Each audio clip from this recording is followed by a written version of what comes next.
बायको नवऱ्याला फोन करते रागात, कुठे आहात तुम्ही? नवरा, काल तुला सोन्याच्या दुकानातला नेकलेस आवडला होता आणि माझ्याकडे पैसे नव्हते ते घ्यायला, आणि मी म्हटलं होतं नंतर घेईल तुला ते नेकलेस.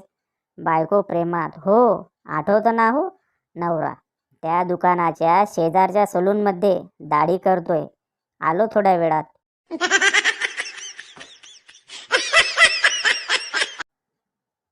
70 वर्षाच्या आजोबांनी आपल्या बायकोला विचारलं, मी जेव्हा तरुण मुलींच्या मागे धावतो तेव्हा तुला वाईट वाटतं का ग?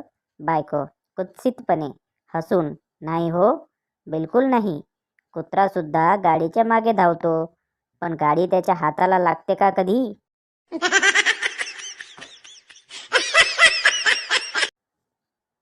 तिजोरी तोडायला एक भुरट्या चोर आला आणि तिजोरीवर लिहिलं होतं, तोडायची गरज नाही, बटन दाबा तिजोरी आपोआप उघडेन. बटन दाबताच तिथे पोलीस आले.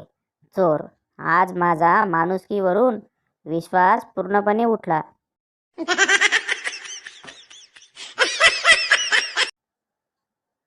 भूत एक, तू कसा मेलास? भूत दोन, थंडीने कुडकुडून मेलो. आणि तू? भूत एक, काय सांगू यार, बायकोवर संशय होता, सगळं घर शोधलं, कोणी नव्हतं, लाजेने मेलो. भूत दोन, अरे साल्या फ्रीज तरी उघडायचा, दोघं पण वाचलो असतो.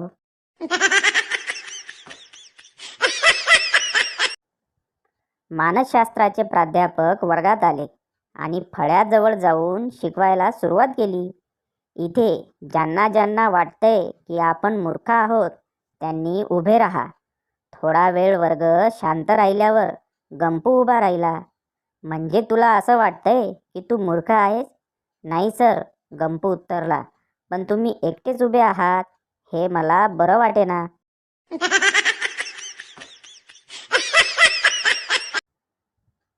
चिंगूच्या कॉलेजचा पहिलाच दिवस असतो. फॉर्म भरण्याचं काम सुरू असतं. सगळे रकाने भरता भरता चिंगू कायमचा पत्ता या रकान्यापाशी थांबतो. थोडा वेळ विचार करतो आणि लिहितो, कायमचा पत्ता facebook.com. फोनची बेल वाजते. पहिला, हॅलो. दुसरा, बोला. पहिला, देशपांडे आहेत का? दुसरा चिडून, नाही, ते पावनखिंडीत लढतायत.